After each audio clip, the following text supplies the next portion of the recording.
Good morning, Jocelyn Facebook Live fans. Welcome to the Friday interview show. Today, we have an interview with Dr. Kayla Miller. We'll be talking with her in a few moments. Right now, I want to go over with you some of the things that are coming up here at the Jocelyn Center. Lots of exciting programs and events coming up. We'll let you know about that. Also want to remind you that we are wanting to protect your health and that of our staff and visitors. So please remember that when you come in that you need to wear a mask at all times, check in, take your temperature, and sign in with your class. So we really ask you to do that. That's part of what we were advised by the County of Riverside Department of Public Health. And there are lots of classes for you to attend. We have a drop-in computer lab now in our library. That's from 1:30 to 4:30 p.m. Monday through Friday. And so we've got some brand new computers for you to work with, and the latest in the technology. So it's something for you to really take advantage of. And also, if you need some help learning how to use these new computers or your new smartphone, we have Tech with Bob on Mondays. It's by appointment only between 9 and 11:30, and that's 30 minutes one-on-one help. So call 340-3220 extension 102 or click on the sign up button when you get our online email newsletter. Also, we have coming up Wii Bowling. Everybody enjoys that. That's on Tuesdays from 10 to 12. You can practice. And as many of you may recall, there is a Valley-wide Senior Center Wii Bowling tournament, and we're working on the details of when that will be coming up. Also, memoir and creative writing with Linda. That's on Tuesdays from 1:30 to 3:30. So if you've always wanted to be a writer, or you have some things you'd like to jot down for your grandchildren or your family, that's a great class for you to do that. And actually the group just recently published their second book. So it's a great class to get involved in. Also, our exercise programs, we have Go for Life, which is Monday through Thursday at 8 o'clock. And that is a program that was developed by the National Council on Aging. So we really encourage you to get involved in that. And also Tai Chi with Darlene, Wednesdays, that's starting on October 13th. And that's 11 to noon. So we love to see you at our Tai Chi class or any of our exercise classes. Check our website, jocelyncenter.org, and we have all the information on there on our calendar.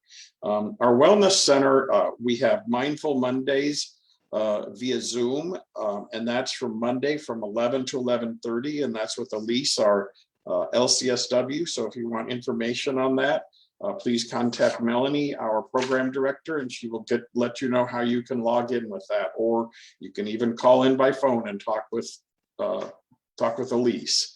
Also, Brain Boot Camp is coming up the end of October 27th and November 3rd. That is an in-person class here on site. And then we have a Zoom class November 1st and November 8th. And that is a class that was developed, Brain Boot Camp was developed by the UCLA Longevity Center.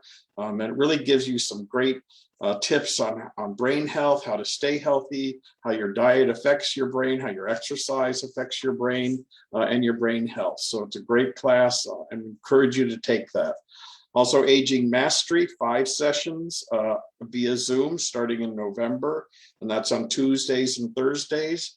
And that really covers a lot of things that as we grow older, we need to find out about: sleep, nutrition habits, relationships, and how to build new relationships if you find yourself newly single or in a new area needing to make new friends, and a number of different things, advanced planning, all those things that we tend to want to put off, and then they become an issue as we get older. So sign up for Aging Mastery Program, and you can do that by calling us at 760-340-3220, and that's at extension 117. We have some events coming up, and we really want you to put these on your calendar.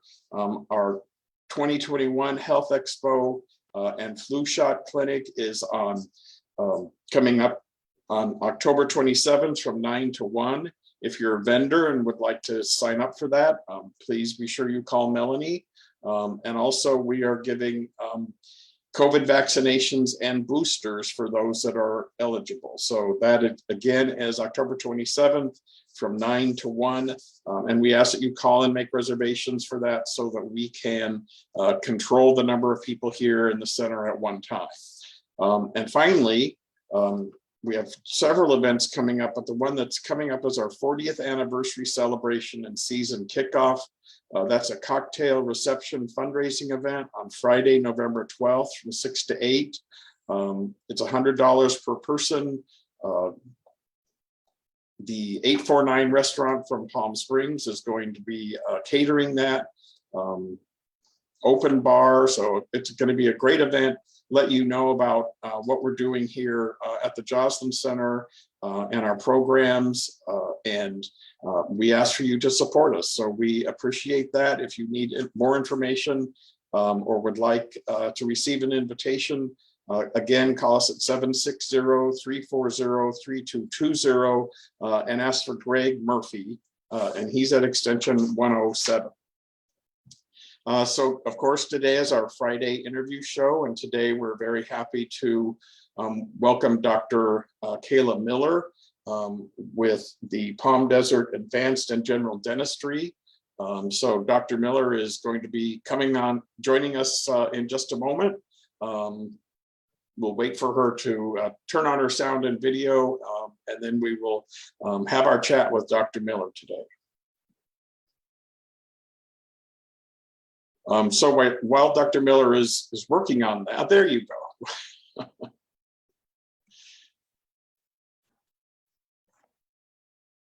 So how are you this morning?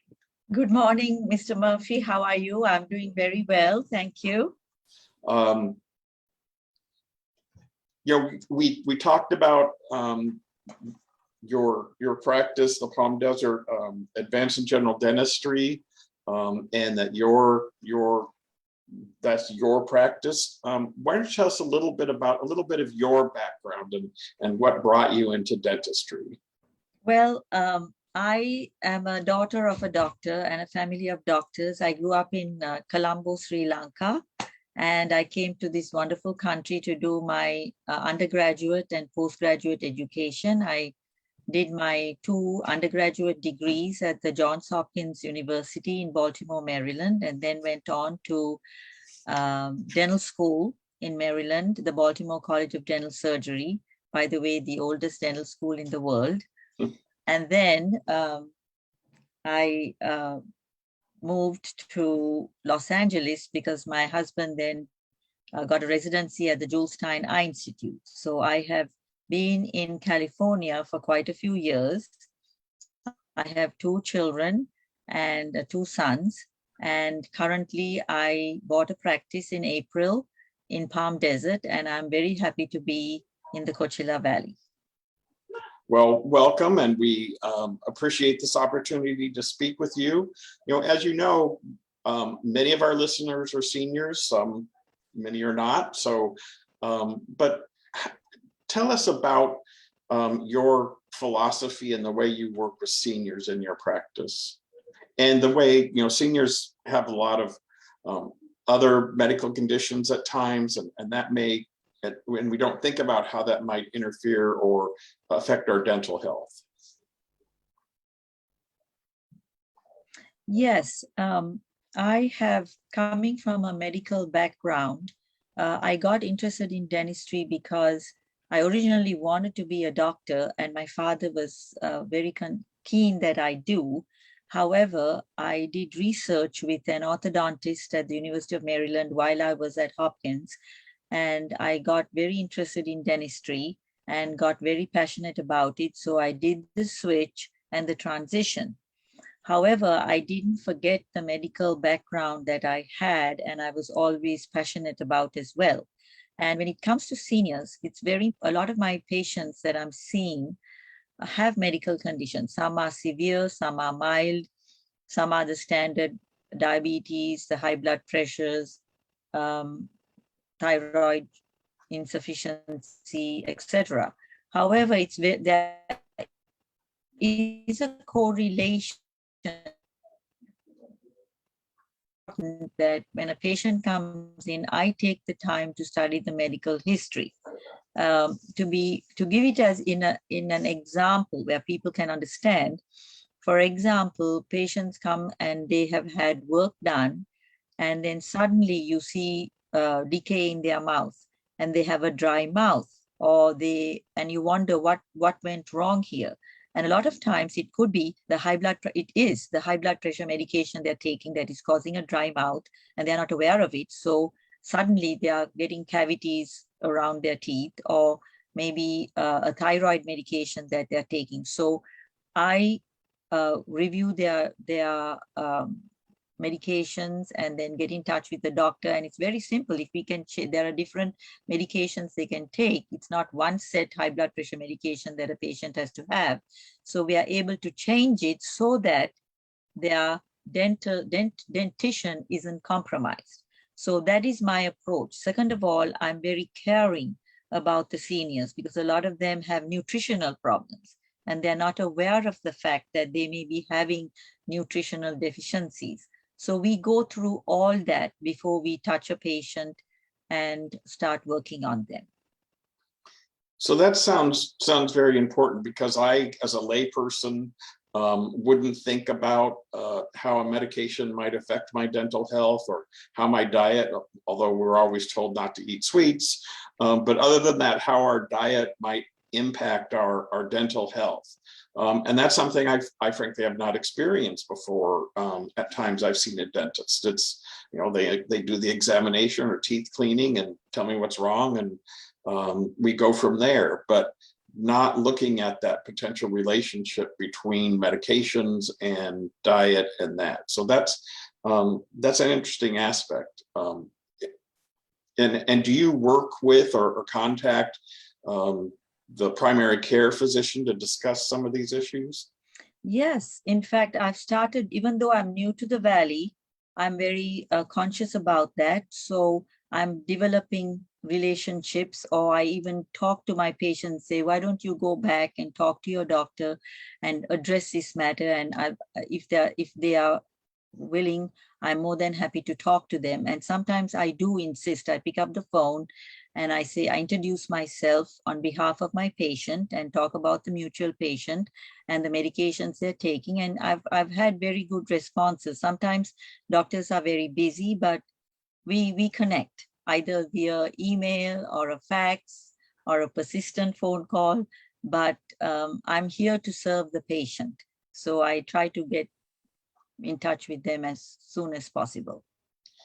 And the other thing, and again, speaking from a layperson standpoint, I understand that poor dental health, or perhaps not taking care of your gums and teeth, can lead to physical problems or impact heart disease or something of that nature. Is that an accurate assessment, or could you educate me on that? Yes, I think that the oral health is very important to a patient, especially, for example, if a patient is immunocompromised and they have, diabetes or even an autoimmune disease, or if they have a blood disorder, or if they have some kind of cancer or medications that they're taking and their immune system is compromised, it's very important that they keep their dentition healthy and come for regular cleanings and be able to understand the importance of good oral hygiene. Now, that is one aspect of approaching it. The other aspect is medically, if their bodies are compromised, it will certainly, some diseases affect the dentition. So if a patient has uncontrolled diabetes, whether it's type 1 or type 2, that will definitely affect their bone level, the stability of their teeth, and they may lose their teeth. So we educate the person immediately. They may come for implants and want implants, but if their diabetes is not under control, then I would think twice before placing an implant, because the deterioration of the bone may move so fast that the implant may not stay in the mouth very long.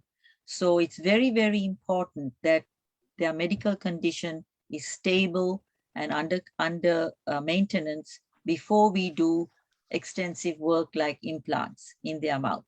That is very, very, very, very crucial. And then we also have seniors who smoke. So if we have smokers, that's another problem that we need to address. Should they need implants? They have to be aware of the fact that an implant will be compromised if they are smokers, or even people who take, cigars. So these are things that we communicate to patients, and we extensively explain that before we do an implant. It goes down by 10%. So if a patient has none of these conditions, certainly if the dentist placed the implant and is done correctly, it will be a success. However, if they have these conditions, it will decline by 10%. And depending if they are smokers and diabetic, then it will decline by 20%. So these are very, very important matters that we address to the patient before we work on them. So we hear that, about implants, and a lot of people, I think, as I mentioned when we spoke one time earlier, at my age, my parents both had, pretty much full dentures. So dental health is very important, has improved a lot, but implants are not the magic that we hear about if we take into consideration these other aspects of a person's general health. Absolutely. I think that implants have revolutionized dentistry, but it cannot be taken lightly. I think that seniors need to be educated on the fact that implants work, but they are artificial appliances in your mouth, and eventually they will, fail. If it depends, it's a matter of time. Second of all, there's a wide spectrum of seniors. There are seniors who can afford implants. There are seniors who cannot afford implants. It doesn't mean that we can't help those that cannot afford implants. Sometimes patients can afford implants, but the level of bone in their jaw is not enough. It's insufficient. So we cannot do the implants they need. Sometimes we can add bone, but we have to be cautious about how much bone we can add before we can do that implant.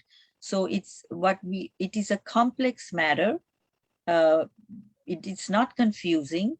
You just have to be very honest and evaluate and assess the case by case. So generally, for our viewers, what are the things that they can do, right now to make sure that they maintain their dental health? Well, I think oral hygiene is very important. Visit your dentist at least twice a year. Build a relationship with the dentist. Interview your dentist. See if it's a relationship. It's a trust. Can this person be trusted with my dentition? Do they care about me as a person? Do they care about my medical health?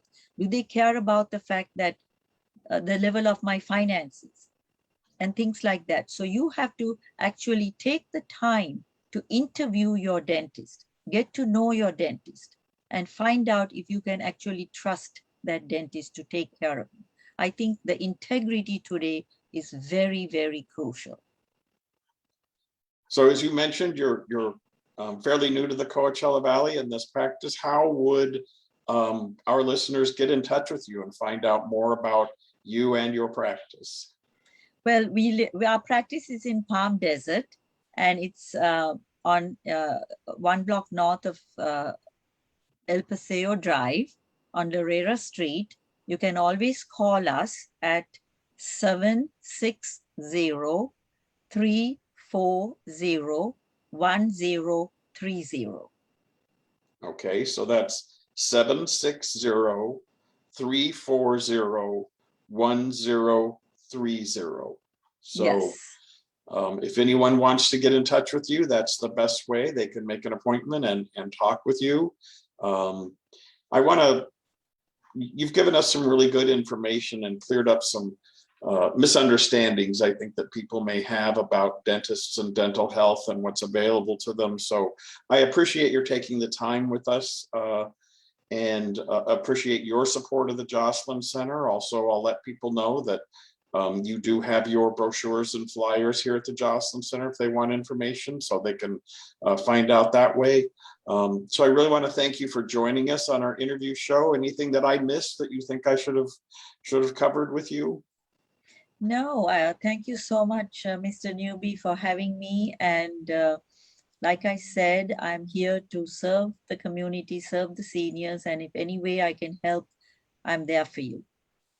Well, thank you very much. Have a wonderful weekend, and to our viewers, have a wonderful weekend, and we will be back next Friday at 11 o'clock for Interview Fridays. Thank you very much, Doctor. Have a great day and weekend. Thank you, Mr. Newby. Bye-bye. Okay, bye-bye.